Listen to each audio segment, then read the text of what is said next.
Ahora, quiero un poquito conversar al respecto de esto de la oración. ¿Cuál es el mecanismo? ¿Cómo está pensado? Más o menos, ¿qué dice la Biblia al respecto de la oración? ¿Y por qué es tan importante que nosotros tengamos un hábito de oración?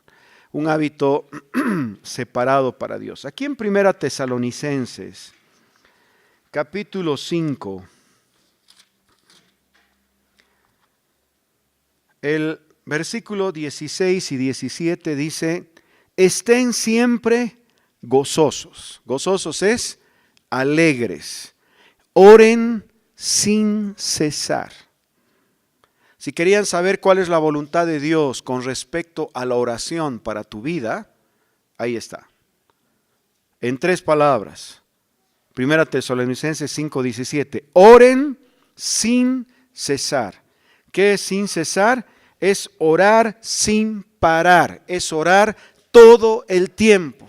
Es buscar a Dios en todo momento. Entonces, con respecto a esto de la oración, hemos empezado a hacer una oración seria, una oración de intercesión, una oración de clamor, todos los sábados de 5 a 7. Y realmente mi objetivo es que podamos cubrir de sábado a sábado de 5 a 7 de la mañana. Dios va a ir, ya está levantando, ¿no? Cuando empezaron eran 2, luego eran 3. Ahora normalmente en la reunión de oración somos 12 personas aproximadamente. Y ahí estamos variando, ¿no? A veces un poquito más, 12, 10, pero ahí estamos. Entonces mi objetivo es que ese grupo se pueda hacer tan fuerte con todos ustedes siendo parte, que en algún momento podamos decir, ok, 3 se van al lunes, estos 3 se van al viernes, de tal manera que toda la semana la tengamos cubierta en oración e intercesión. ¿Por qué? Porque aquí en 1 Tesalonicenses dice, oren sin cesar. ¿Cuál será la voluntad de Dios para mí con respecto a la oración? ¿Qué quiere Dios de mí? Ora sin cesar, o sea, todo el tiempo. Ahora, ¿qué características debe tener esta oración sin cesar? Vayan a Santiago.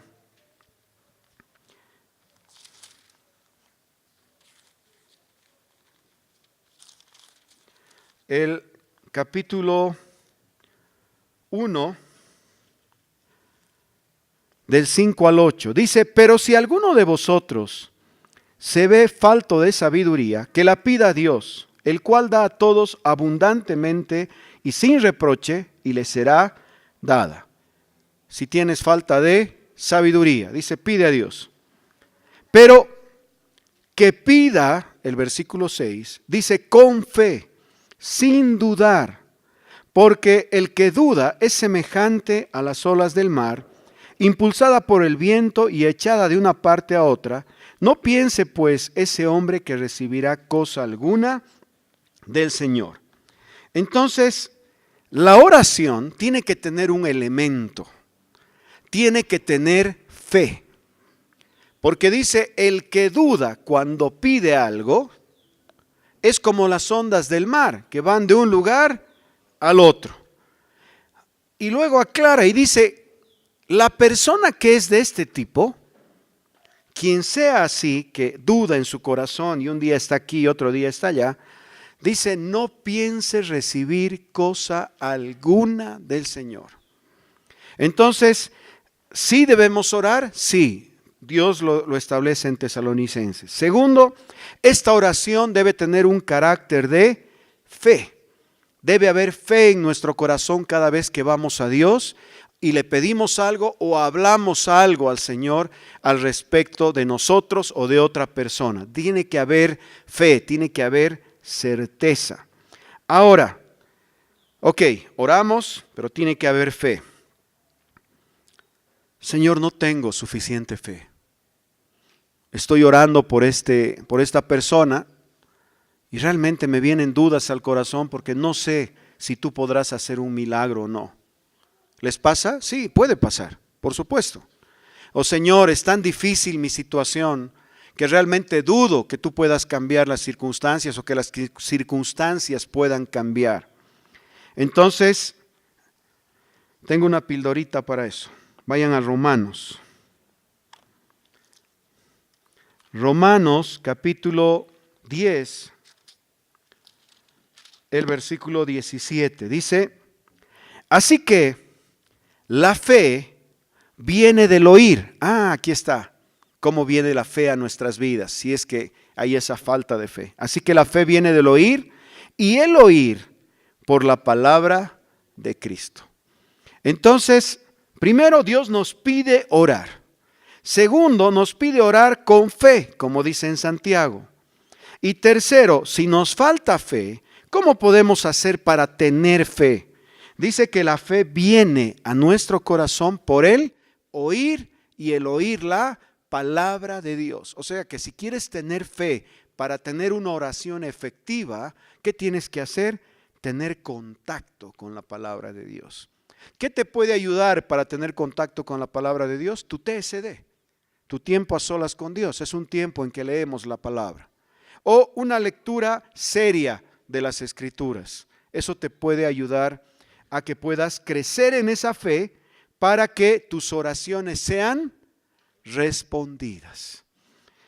Porque, ¿qué sentido tiene orar y orar y orar y nunca ver respuesta? Puede pasar, sí, puede pasar.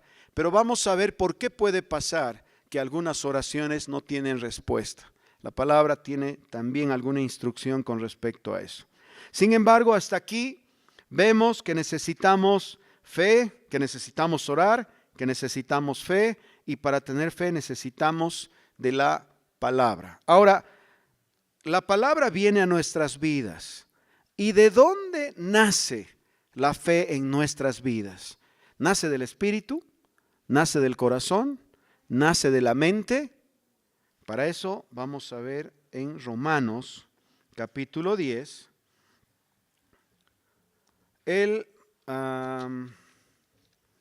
9 y 10. Dice, si confiesas con tu boca a Jesús por Señor y crees en tu corazón que Dios lo resucitó de entre los muertos, serás salvo.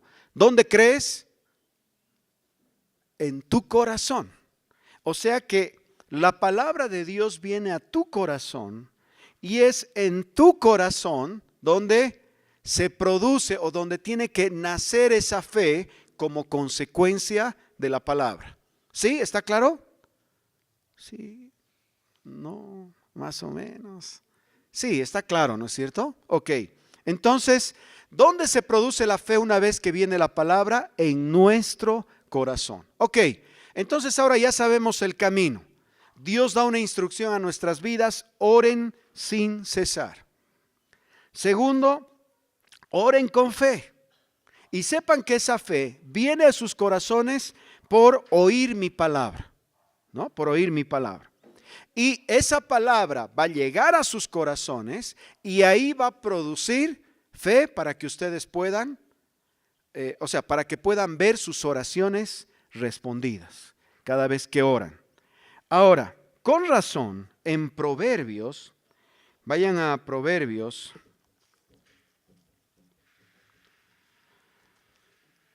Proverbios capítulo 4, el versículo 23 dice, con toda diligencia guarda tu corazón, porque de él brotan los manantiales de la vida. ¿Qué dice? Con toda diligencia guarda tu corazón. ¿Por qué? Porque de él salen o manan los manantiales de la vida. ¿Dónde se producía la fe? En el corazón. Entonces por eso dice, con toda diligencia guarda tu corazón. ¿Y qué son esos manantiales que salen de ti?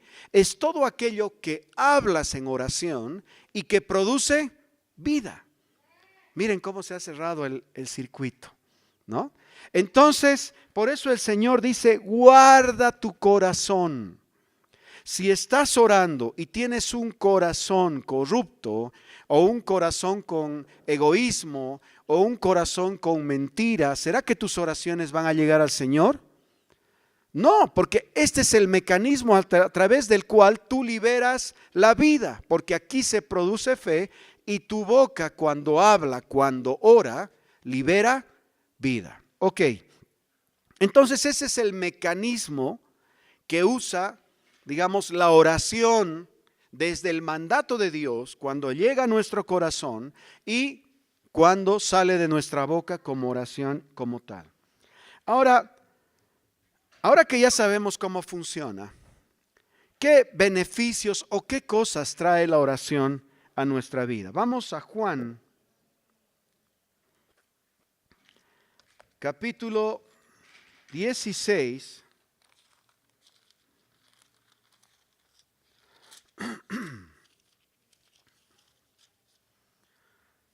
El 16, Juan 16, el 23. En aquel día no me preguntaréis nada. En verdad os digo, si pedís algo al Padre, Él os lo dará en mi nombre. Hasta ahora no habéis pedido en mi nombre. Pedid y recibiréis para que vuestro gozo sea completo. ¿Quién está hablando? El Señor Jesús. ¿Qué dice? Hasta ahora no han pedido nada en mi nombre. Pero dice después, pidan en mi nombre y van a recibir. ¿Para qué? Para que vuestro gozo sea completo. Quiere decir que el Señor ha previsto la oración. Uno, para que puedan fluir como ríos de vida, para que podamos alcanzar el corazón de Dios y obtener respuesta de lo que hemos orado. ¿Qué dice que esta respuesta produce en nuestro corazón? Produce gozo. ¿Por qué? Porque sabemos que estamos sirviendo a un Dios que responde. Y no estamos delante de una imagen o algo hecho por manos de hombres que tiene oídos pero no oye, ojos pero no ve. Aquí la palabra dice, para que tengas gozo, va a haber una respuesta a tu oración. Y dice, hasta ahora no han pedido, pidan, como dice el Señor, pidan. Y esto les hablaba a sus discípulos. Lo interesante es que el Señor dice, pidan, y los discípulos estaban expuestos a toda la vida de ministerio y milagros del Señor Jesús. Ellos habían visto alimentar a una multitud de más de 5,000 personas y sobraban canastas de comida, teniendo apenas unos cuantos peces y panes.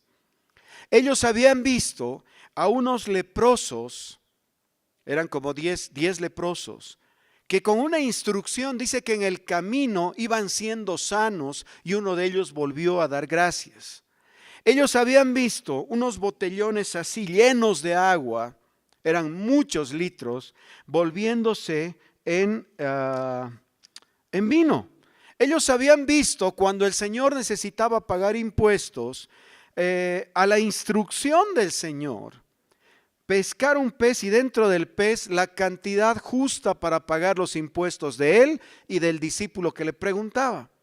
Ellos habían visto en otra ocasión que cuando no había pesca, él dio una instrucción y dice que las redes se rompían a pesar de que habían trabajado toda la noche queriendo pescar. Miraron muchos milagros alrededor de su ministerio. Sin embargo, el Señor tuvo que decirles, miren, ven tanto, pero no piden. Les dijo, pidan y pidan en mi nombre al Padre para que su gozo sea cumplido. Entonces la oración como tal es una instrucción en nuestras vidas porque viene a construir nuestras vidas con el gozo del Señor a causa de las respuestas. El saber que servimos a un Dios vivo, a un Dios que responde, a un Dios que ante el corazón de un hijo responde su necesidad. Entonces, es un regalo de Dios la oración para cada uno de nosotros, siempre y cuando tengamos un corazón correcto delante del Señor. porque sabemos que el corazón es el instrumento a través del cual liberamos como ríos de vida palabras que son nuestras oraciones y que hablan al respecto de nuestra necesidad o que hablan al respecto de la necesidad de otros, por las personas por las que estemos orando. Hermoso. Hasta aquí, gracias Señor, porque nos has dado un recurso como la oración para poder creer y para poder entrar en un ámbito que está más allá de lo que el hombre puede pensar o puede imaginar. Porque a través de este ámbito, realmente nosotros podemos acceder a todo lo de Dios para que se haga real en medio nuestro. La misma palabra dice, ¿será que hay algo imposible para Dios? Y por si acaso alguno querramos contestar algo diferente, la misma palabra dice, no, no hay nada. Dios lo puede hacer. También la palabra dice, si se ponen de acuerdo y oran, lo que pidan, el Señor les va a entregar. Miren el recurso que tiene la oración. Es un recurso que nos permite ir más allá de nuestra necesidad. Porque cuando toda tu necesidad está cubierta, ¿por qué oras? Cuando no estás enfermo, cuando ninguno de los tuyos está enfermo, cuando vives en prosperidad, cuando tienes todo, ¿por qué oras? Oras por aquel gran llamado por el cual vino Jesús a esta tierra. Oramos por aquellos que no conocen de esta luz, por aquellos que no conocen de esta verdad. Pero Dios puso la oración para que nuestras vidas puedan ser suplidas por su gracia y por su favor. ¿Cómo vamos a poder ver toda esa gracia y ese favor si no oramos? No hay forma. Dios ha establecido este mecanismo para que podamos alimentarnos y construir nuestras vidas en el gozo del Señor, viendo sus respuestas siempre y cuando oremos. Ahora, ¿qué cosas pueden impedir que en este tiempo de oración, ahora que conocemos que es por fe, ahora que conocemos que es un gozo en nuestro corazón y ahora que sabemos que Dios es el principal interesado en responder tu necesidad, qué es lo que puede impedir que esta respuesta venga a tu vida? Marcos capítulo 11.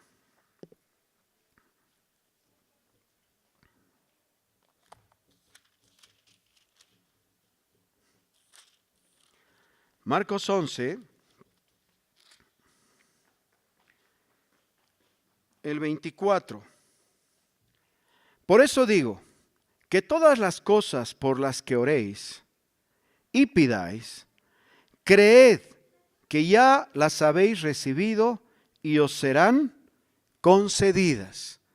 Miren ese versículo, qué hermoso. Por eso digo que todas las cosas por las que ustedes oran y piden, crean que ya las han recibido y les serán concedidas. Ahí está el elemento de fe. Lo siguiente, sin embargo, cuando estén orando, perdonen si tienen algo contra alguien, para que también vuestro Padre que está en los cielos perdone vuestras transgresiones. Entonces ahí está un elemento que puede frenar tu oración. Dice, sin embargo, cuando estés orando, perdona si tienes algo contra alguien. ¿Por qué? Porque la falta de perdón, ¿qué hace? La falta de perdón, ¿dónde afecta? ¿A tu cuerpo? Tal vez psicosomáticamente, ¿no? Una vez que tienes amargura en el corazón. Pero ¿dónde afecta directamente la falta de perdón? A tu corazón. ¿Qué produce en tu corazón? Produce una raíz de amargura. Puede producir dolor, puede producir frustración, puede producir miedo, puede producir ira, puede producir muchas cosas en tu corazón. Entonces, el Señor te dice en el 24, por todo lo que ores, solo tienes que pedir y creer. Ya hemos visto cómo funciona el pedir y creer. Pero dice Sin embargo, cuando estés orando, perdona si tienes algo contra alguien. Porque si no perdonas, tu Padre tampoco te perdona. Por lo tanto, tu oración tampoco es escuchada. Entonces, si vas delante de Dios, aunque vayas con la mejor intención, pero en tu corazón hay falta de perdón, estás atrapado. Porque tus oraciones no van a poder subir hasta el cielo y no van a ser escuchadas. Tiene que haber o tienes que tener un corazón correcto delante de Dios para hacer tu oración.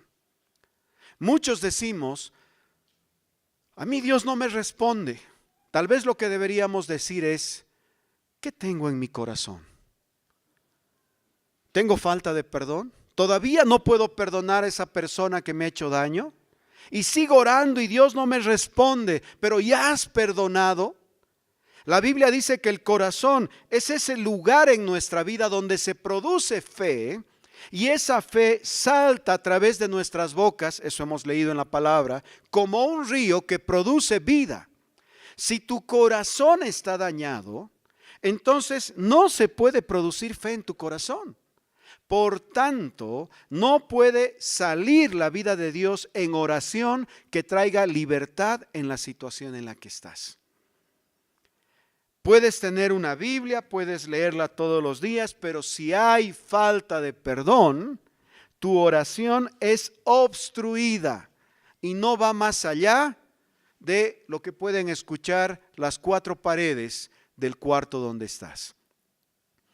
Entonces es muy importante considerar el perdón en nuestras vidas y saber que Dios es un Dios de perdón, porque nos ha enseñado a perdonar a través de Jesús, pero además Él espera que nosotros nos movamos en perdón.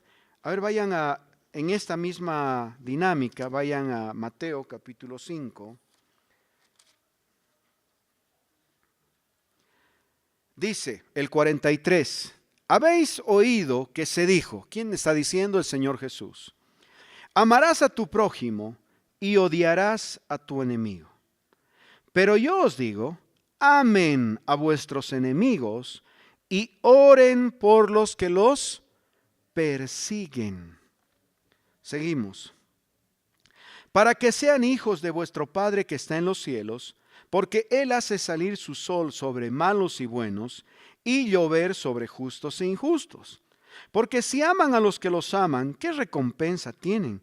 ¿No hacen también lo mismo los recaudadores de impuestos? Y si saludan solamente a vuestros hermanos, ¿qué hacen de más que otros? ¿No hacen también lo mismo los gentiles? Por tanto, sean ustedes perfectos como vuestro Padre es perfecto.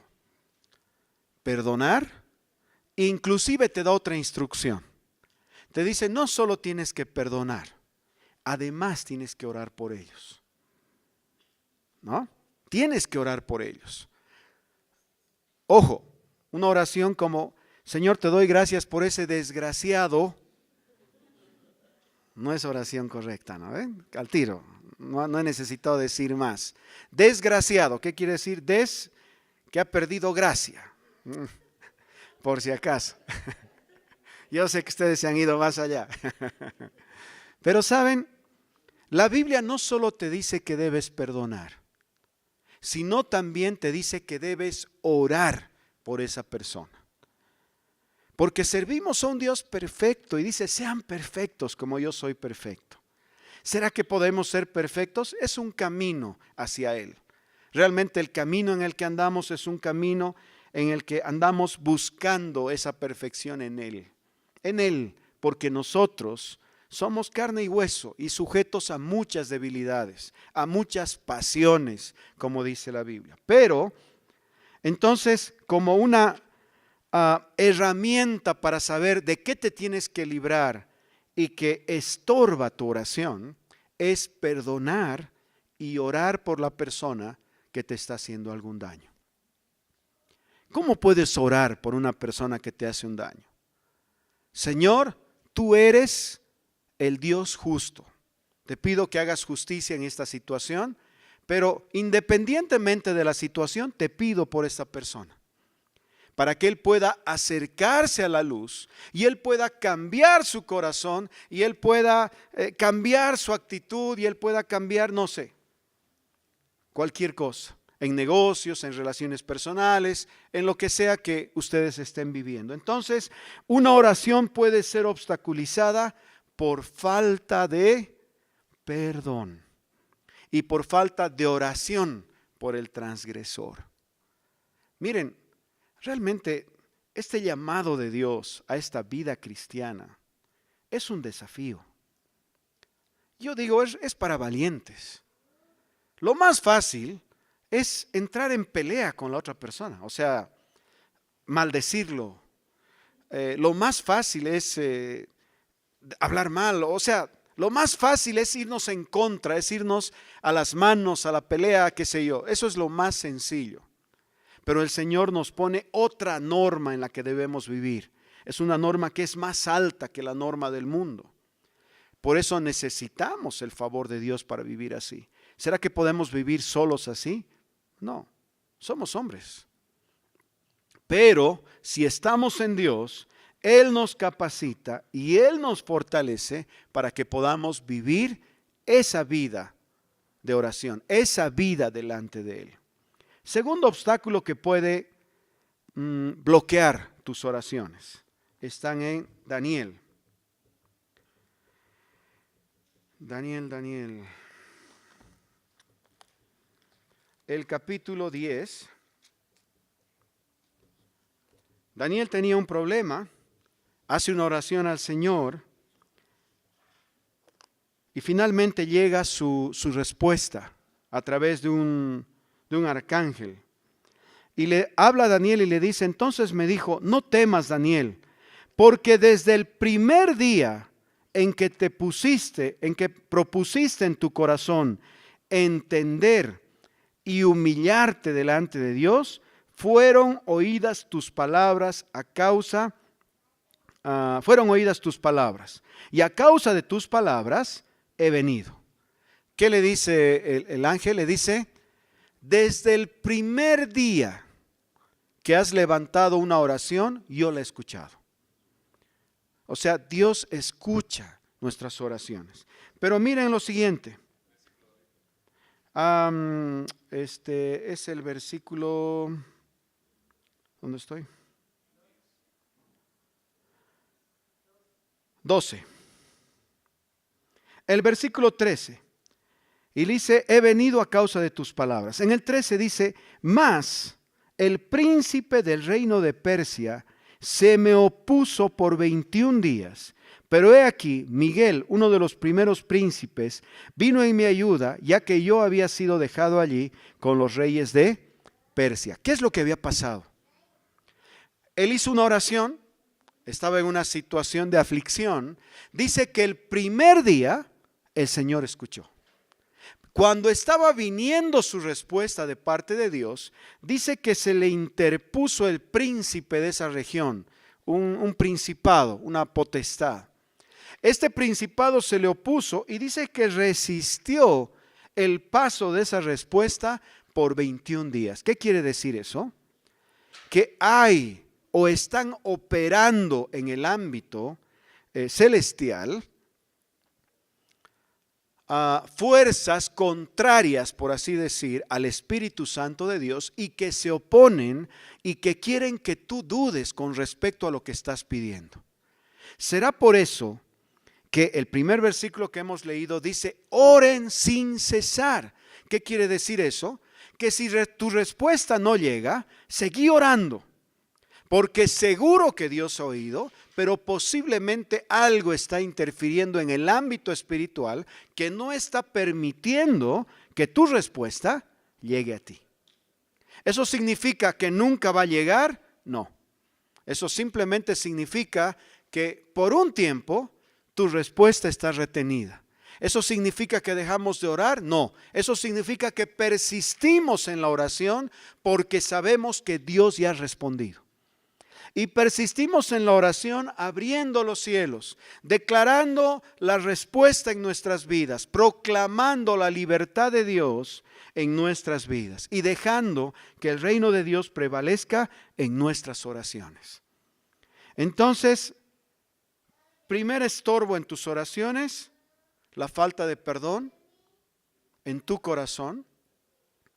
Segundo estorbo puede ser una cuestión de tipo espiritual, por lo cual hay que orar y no descansar, hay que perseverar en la oración. Tercera característica que puede como ser un impedimento en tus oraciones. Primera de Pedro, esta está buena.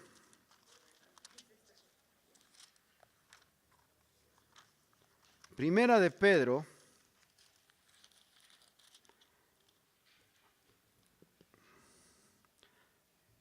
el capítulo 3, el versículo 7, dice: vosotros maridos, igualmente convivid de manera comprensiva con vuestras mujeres, como con un vaso más frágil, dándole honor como a coheredera de la gracia de la vida, para que vuestras oraciones no sean estorbadas.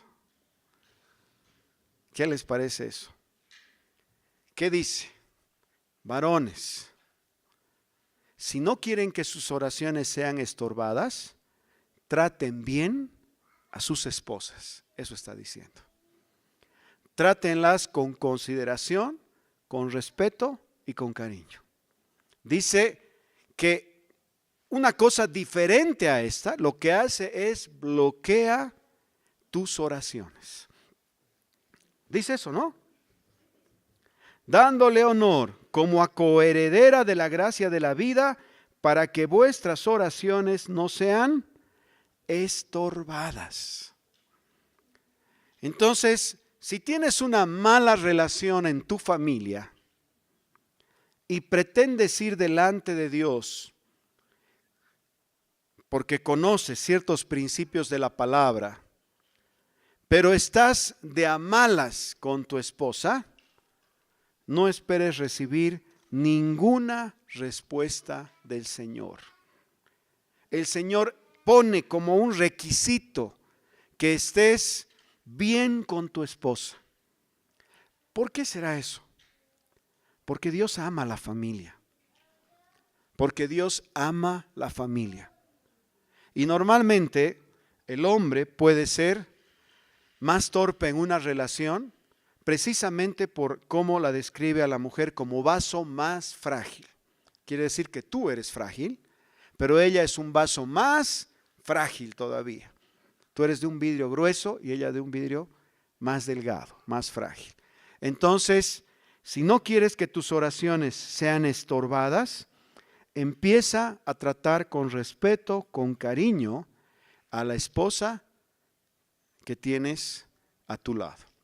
Si no, no esperes recibir ningún favor del Señor en tu vida. No importa qué tan bien ores, qué tan elocuente seas, si no cumples la palabra, lo siento mucho, no hay respuesta. Y último factor que está en primera Timoteo, último factor que puede estorbar tus oraciones, es en 1 Timoteo capítulo 2, versículo 8. Por consiguiente, quiero que en todo lugar los hombres oren levantando manos santas, sin ira ni discusiones. Quiero que en todo lugar los hombres levanten manos santas. Es una instrucción del Señor. Dice, oren sin cesar, sin ira y sin discusiones. Entonces el Señor nos dice, para venir delante de mí es con un corazón correcto. ¿Qué es tener un corazón correcto? Es no tener ira, es no tener falta de perdón, es no venir con una discusión en tu corazón con alguien, haberte liberado porque has perdonado, levantando manos santas delante de Él. Entonces, tenemos la fórmula. El Señor quiere bendecirnos con todos sus bienes, por así decir, porque nosotros somos hijos, somos herederos de Él. Quiere bendecirnos con todas las riquezas de los cielos. ¿Cómo liberamos esa bendición sobre nuestra vida? Haciendo una oración correcta. ¿Cómo es la oración correcta? Es una oración que procede de fe y procede de un corazón perfecto o de un corazón correcto. Y ese corazón correcto es un corazón que no tiene falta de perdón, no tiene contienda, no tiene discusión, porque al enemigo ni lo vamos a tomar en cuenta. Dios nos ha dado la autoridad para tomar autoridad sobre ese enemigo. En el tiempo de Daniel, él no tenía el recurso que tenemos nosotros. Daniel solo hizo su oración. Nosotros hoy día somos templo del Espíritu Santo, dice la palabra. Por tanto, tenemos toda la autoridad para tomar autoridad sobre esas huestes celestiales de maldad y que no sean un impedimento para nuestra respuesta. Pero sí tengamos un corazón correcto para que el gozo del Señor descanse en nuestras vidas y podamos entrar en un ámbito de lo sobrenatural, sabiendo que Dios está listo para responder cualquier necesidad que tú tengas, porque esa es su alegría, hemos leído en la palabra, ese es su contentamiento, ese es su gozo, el ver nuestros corazones llenos de gozo. No te des por vencido. Si no has tenido una respuesta hasta ahora, no significa que Dios no ha oído, sino tal vez significa que necesitamos arreglar algo en nuestro corazón. Si no has tenido tu respuesta todavía, no te des por vencida. Si no ha llegado, posiblemente es por una cosita que tienes que ajustar en tu vida primero. Dios va a hacer justicia sobre tu situación. Si hay algo injusto, Dios va a hacer justicia. De eso no se preocupen, Él es el que juzga, Él es nuestro juez, de Él es el juicio, de Él es el castigo, por así decir, ante un juicio, ante una maldad. Pero tu corazón tiene que estar alejado de eso porque Dios no nos llamó a juzgar. Dios nos llamó a amar. Dios nos llamó a servir y a orar unos por otros. De hecho, en Santiago 5:16 dice, oren unos por otros. La oración de fe traerá sanidad en la vida del corazón de otros. ¿Qué quiere decir eso? Que si en tu vida hay una enfermedad por causa de ira o por causa de temor o por causa de falta de perdón, podemos orar unos por otros para que seamos sanados y la libertad a la que Dios nos llamó a vivir en esta vida de oración pueda fluir como fuentes de vida, así como dice la palabra. Amén.